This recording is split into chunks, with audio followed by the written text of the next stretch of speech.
Hello, welcome to the 2% Scaling Strategies for Women Entrepreneurs who are on a mission to scale and succeed to seven figures and beyond. I'm your host, Eleanor Beaton.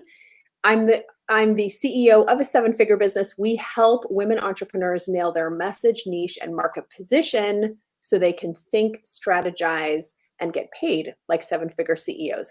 And today on the 2%, we're continuing a series of conversations with extraordinary and inspiring women leaders where we are exploring the realities of running multiple six and seven-figure businesses, especially in the age of COVID, where our entire business world and personal worlds have been turned upside down.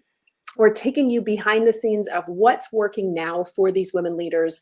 We're sharing inspiring stories. And this is really all in the service of supporting you, inspiring you, providing you with practical tips and inspirational stories to take your business to the next level. And I'm so delighted right now to introduce to you our client, Angelique Denius. Angelique is the founder of Prepare to Emerge. This is a leadership development company that focuses on emerging talent. Now, Angelique had a very successful career across multiple Fortune companies, where she spent 20 years in human resources supporting talent initiatives. So things like succession planning, leadership development programs, emerging and high potential talent programs. So she has seen it all and really brings this perspective to the companies that she works with. She's based in Atlanta, in Hotlanta, where she lives with her husband and her two young kids, who are going to be homeschooled this year, like millions of children across the world. I'm so excited to welcome you, Angelique, to the show. Thank you. Good morning. Thanks for having me. I'm excited to talk with you this morning. No, it's always a great day when I get to talk to Angelique, right? It's just a great day. So listen, I wanted to start with your story and really get grounded there. You had a very successful career in human resources, and I know from conversations that we've had that you loved your job, and Yes, loved work and how you were able to contribute. Take us behind the scenes of what prompted your decision to start your own business. sure. So you mentioned I was in human resources for 20 years. Um, I enjoyed human resources thoroughly. I was not one of those accidental people who landed there unintentionally. I went to school for industrial organizational psychology, which back in the day was all about personnel and how to help organizations be effective through their people. And so it was a really intentional choice. I was very lucky in that I got some really plum assignments inside some really stellar organizations and always enjoyed my work. And I'm a lifelong learner. So, working on the talent side, which is all about continued growth and development, was just a really natural fit for me. And then I met my husband in my mid 30s. He was also a fellow HR vet. And after we got married, I had children a little bit later. I had a son at 39 and a daughter at 41. And at that same time, in between having two babies, had been told by one of my executives inside the company I worked for at the time that I would make a really good coach. And at the same time, I was doing, oh, thank you. At the same time, I was doing a lot of hiring of coaches. So I would be the liaison, reaching out and vetting external leadership coaches to come inside and do one-on-one engagements with our leaders. And so I was getting to know the coaching world by the work I was doing. And then I was hearing feedback that maybe that's something I would be good at. So I decided to pursue getting formally certified in coaching, which was about a 2-year process.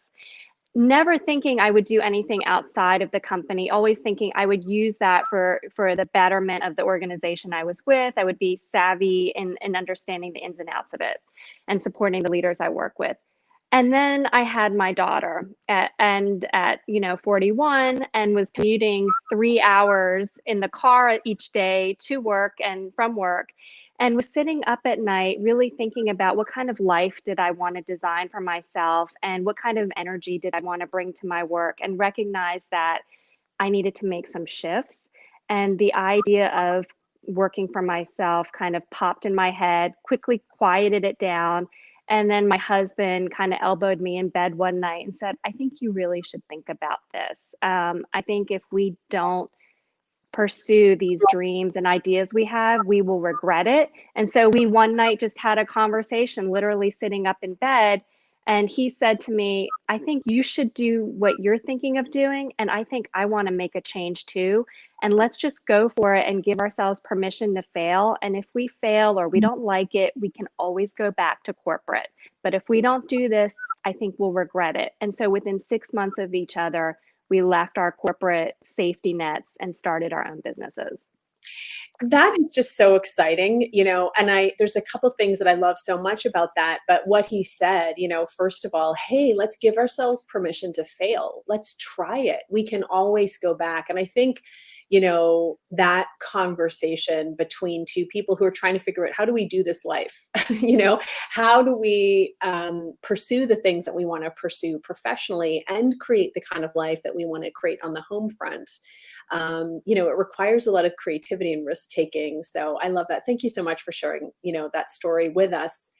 Now, here's the thing that I find so fascinating, and it's you took the leap, from the corporate world to entrepreneurship, and you were able to do it very successfully. Like, I remember when I met you, you were, fairly early on in the business, but had already achieved some pretty significant milestones, as far as women-owned businesses go, as far as, within the first sort of 18 months of launching your business, you had really hit some fairly significant milestones, financially and in terms of reputationally, just what you were able to create, which was very cool. So my question for you is, when you look back, what lessons, like, 20 years from now, if you're writing your memoirs, and there's Right.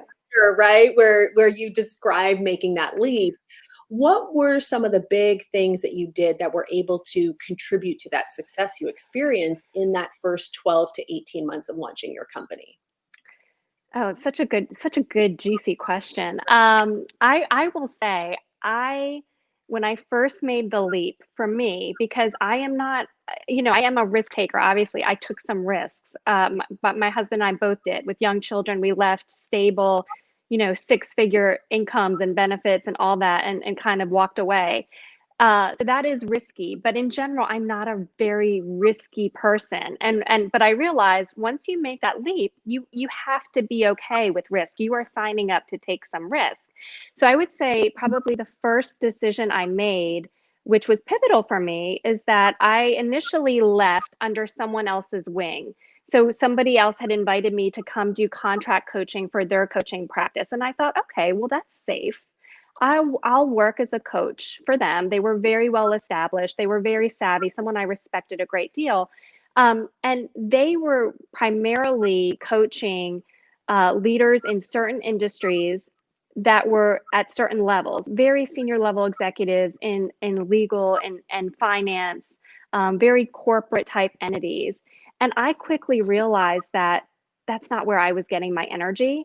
And so I would say, the one thing I did was I listened to that inner voice, and I knew I had to make a pivot, that person's brand was not, I was figuring quickly, was not my brand, that who I wanted to serve was not who her business was primarily serving.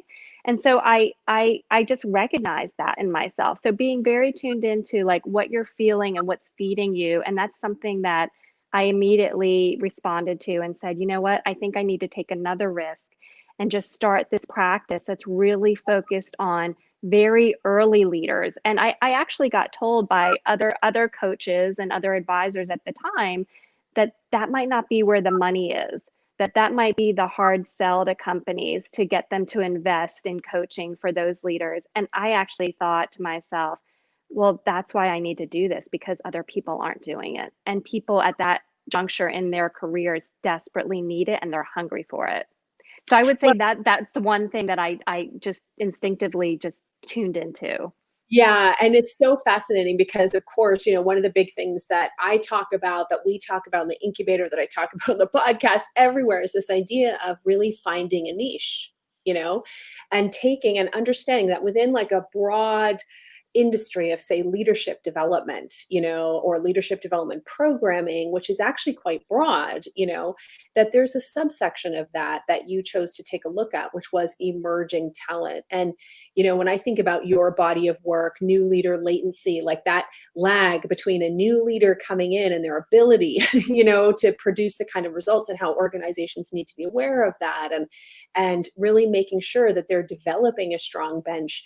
I always found that so unique, and it also made your business very recognizable, very referable. But there's something else coming through here, which is listening to your own wisdom, even when others said, I don't know about that, and we, in the green room, before I turned on the recording, we were talking about, mental toughness and listening to that own voice.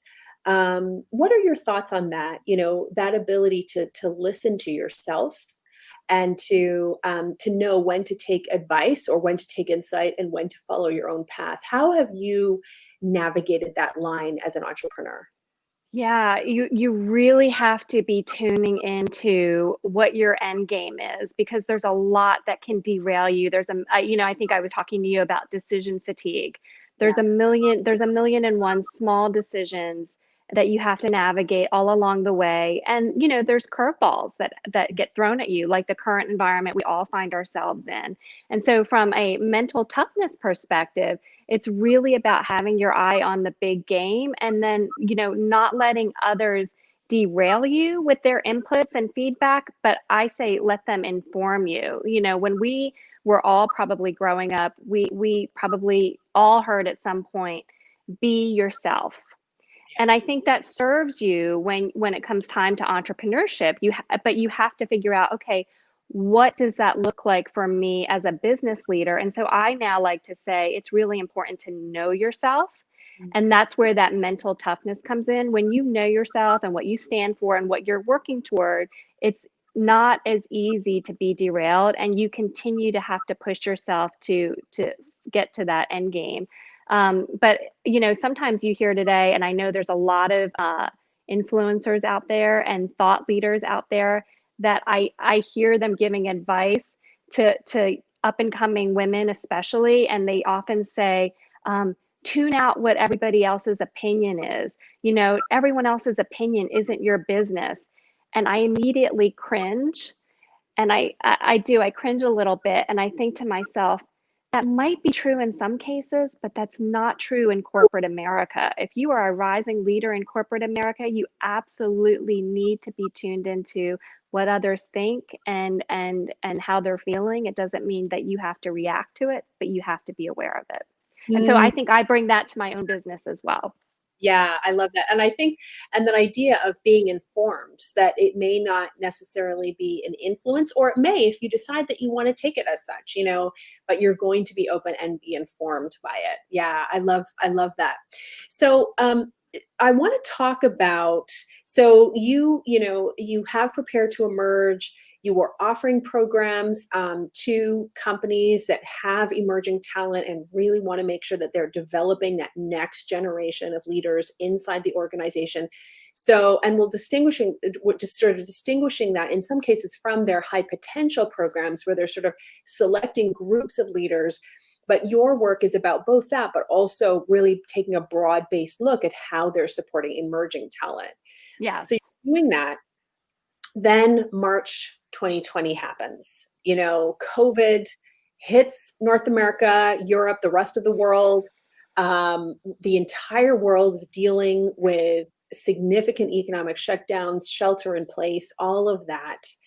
And companies have to start making tough decisions. I mean, we saw unprecedented layoffs in Canada. We had huge, unemployment, soaring unemployment, throughout the spring. Obviously, a company in your situation with tons of experience, mentoring, advising these companies, it was both a challenging time, but also exposed huge gaps and area and needs. Can you tell us a little bit about how you responded as an entrepreneur to these new needs that your clients had? Tell us about what you did. Sure. So I live, as you said, in Atlanta, and here where we live in the South, we're particularly hit hard and impacted by the pandemic. And my husband is also in the staffing business. He owns a staffing firm. And so when COVID hit, we immediately started fielding like different kinds of calls from our clients. So our leaders that were in coaching were having to quickly pivot and shift to reallocating resources and looking at budgets more closely and making some really tough decisions. And from a hiring perspective, there was more work going towards contractors, less permanent hiring. And it brought back memories for both of us of other times in our careers when we'd been through similar challenges and had seen companies having to react to what's going on in the economy. And I said to myself, and then I quickly said to him, I remember this time of being laid off, of myself being in the unemployment line, how humbling it was to have to search for and compete for jobs and reinvent myself at a time when there was mass unemployment. And I was able to do it, but I was thinking about the support I got when I did it. At the time it happened to me, and it happened to my husband also at another point in his career. So we were comparing notes. We were talking about outplacement support. So a lot of organizations that can afford to do so would typically offer as part of their packages to employees outplacement services where you could go get help with your resume or interviewing tips or job search tips. And I just had this thought in my head that, from the past 25 years when we've been working until now, I had not seen a huge change in that space. Yet there was a huge change with technology and with the workforce and the savviness of the people in the workforce today in terms of the level of handholding they needed or the types of services they needed. And I just said to myself, I think that we can offer services that are more relevant, that are more cost effective, and that are more aligned to what people need today. Today's workforce, they don't need to know how to write a resume. They can go download a template and figure that out or watch a YouTube video and get the tips they need. But they really need more support holistically, from a mindness and mindfulness perspective to a wellness perspective to a financial planning perspective, and then to a job search, figuring out what my next chapter looks like perspective, recognizing though some people aren't going to go back into a like job. Some people are going to want to be an entrepreneur now. Some people are going to want to retire or do a passion project and don't know what next steps should look like for them. And I just decided that there was a space in there for us to play in to offer services that met companies' need to offer people with dignity and give them support, but also wasn't that canned, brick and mortar outplacement support that people had to date. I thought they needed something that was richer and juicier and more relevant. And so Prepare to Transition emerged from that. Yeah. Prepare to transition. And so for companies or individuals, can you share a little bit about how people can learn more about Prepare to Transition? Because I think, listening to Angelique, you can really see that this really is a very holistic approach to outplacement. And it's not, to your point, it's not just here's how to write a resume. It really takes a look at the modern workforce and modern workers and modern life. Yeah. We started off talking about how you made the decision to move into entrepreneurship because of a dream that you had, and also because of a life that you wanted to create, and so it was a very holistic decision. Same for me, that had us move into entrepreneurship. So how can people learn more about Prepare to Transition? Yeah, so you can go to Prepare to Emerge's website and you'll see our transition services there, and you can sign up for more information. And then you'll get some insights on how you can either enroll as an individual, or if you're a company who's thinking you're about to go through a larger scale transition with your workforce and you'd like to touch base and understand more how the program could serve your talent needs, then we can talk, with you about that. But it really is unique, Eleanor, in that we have wellness experts that are a part of our team. We have financial planners that are a part of our team. We have confidence coaches. We have lifestyle and career coaches that are part of our team. So we really are bringing together this program that people can do at their own pace. But then they can also select a la carte services that meet their needs. So if you are a busy executive that is at home right now searching for your next executive role, you know that it's not always something that is easy to do, especially at that level. So we can offer you some added support around that. We can do done for you services like LinkedIn profiles, like resumes, but where we really feel our value add is really helping you map out a strategy and giving you the key tools and stepping stones to get to the end goal. And sometimes it might be reevaluating what your end goal is. So we're really trying to provide all-inclusive services that hit you and meet you where you're at. Well, what I find so cool about this, because really, it is new, it's really mixing coaching with, and both career coaching, financial coaching, life coaching, like really, that a very comprehensive sort of coaching with outplacement, with, job hunting, I mean, it's very comprehensive and new. And it's interesting because, as you kind of share your story, what comes out is that, again, this is an example of you listening, like seeing an opportunity, trusting it, and going for it, right? And I just find that so cool, and and have seen, the sort of careful, steadfast building of the foundation, of what truly is a fabulous service for corporate America, and corporate Thank Canada. you. Yeah. Thank you. Yes, we don't want to exclude Canadians. We That's love right. Canadians. Yeah. Some days I wish I was with you in Canada. I know, we were talking about where I live. There were some parties over the weekend, so there might be like 5 cases total in the province, but we basically are down to 0. So it is possible. It is possible. We're also not quite as populated as the US South, so that plays a big difference. Okay, so a couple things that I wanted to ask you about, because I remember having a conversation. I want to kind of switch gears back to this topic of entrepreneurship, and to particularly, so many women who are leaving corporate America and corporate Canada to start companies. And very often we're starting as sort of a solo entrepreneur. So we're offering services one-to-one. That's where we're starting. You offered that in the very beginning as well. And you still do, one-on-one coaching. And one of the things that you and I talked about, I remember this conversation vividly, is just this idea that, I love this supporting one-to-one, and I know there's a larger impact. Like, I know that there's an opportunity here to impact more people. And that was really, that was the big intention. That was a big, Yeah. yeah, you sort of took your business to the next level. And now you've done that. You've done that in a way that when we had that conversation, you probably could not have seen or foretold what, Never. right?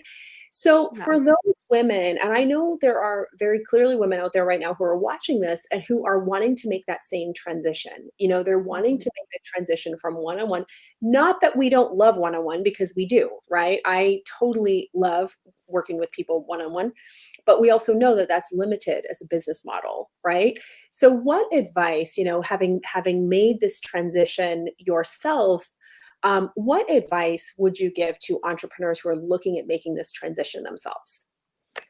Oh, it's such a good question. So two things come to mind. One is you have to surround yourself with people that believe in you and what your bigger calling is. You have to, because there are a million and one saboteurs, going back to mental toughness, there are a million and one saboteurs that can derail you and talk you out of going for that bigger thing, because it's scary. It's unknown. You haven't done it before. The human body and the human mind are built to protect us. We're geared towards safety. So it's very easy to want to play small.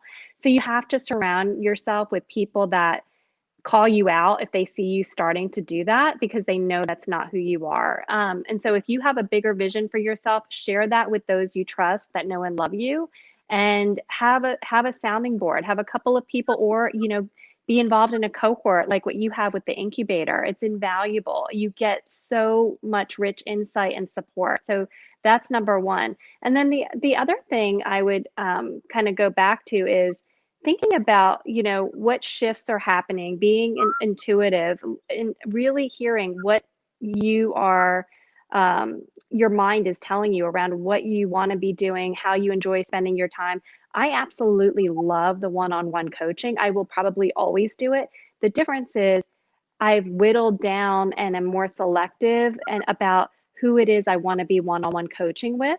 And then, I also have a group coaching program that I co-developed with a very dear colleague of mine. And so I have somebody that's in the foxhole with me that has a like vision, and together we could build something bigger than either one of us could do on our own. So that's nice too. So I would say think about that. Even when you're developing your plans and thinking about your business, thinking about what support you need, like who do you want to bring into the fold with you, and then before you shut it down mentally, explore it with them, and you will start to see the stepping stones. And sometimes you can't see the end. Like I could never have seen the end of this prepare to transition, but you can see the next stepping stone. And sometimes that's all you have to do mentally is say, let me go to the next stone and then explore what's there. Yeah. And, to your point, I think this idea about the cohort thing too, because one of the things that has been really cool is you get to see how an entrepreneur develops the idea, takes the concept, starts to flesh it out, starts to build it out, and then ultimately becomes this like living, breathing thing, and that has been really neat to see it from. I've got, I think, I don't know. I see a big opportunity here. I see a need for this kind of help. I see people who need something like this. It doesn't exist it exists now, like taking something out of nothing. To me, that is the magic and the joy of entrepreneurship, right? Creating something where something didn't exist, serving a need. It's just such an act of creation. It's very cool, is it not? It's very cool. It's very cool. And, it's great. That's what's great about entrepreneurship is we can be as creative as we want to be.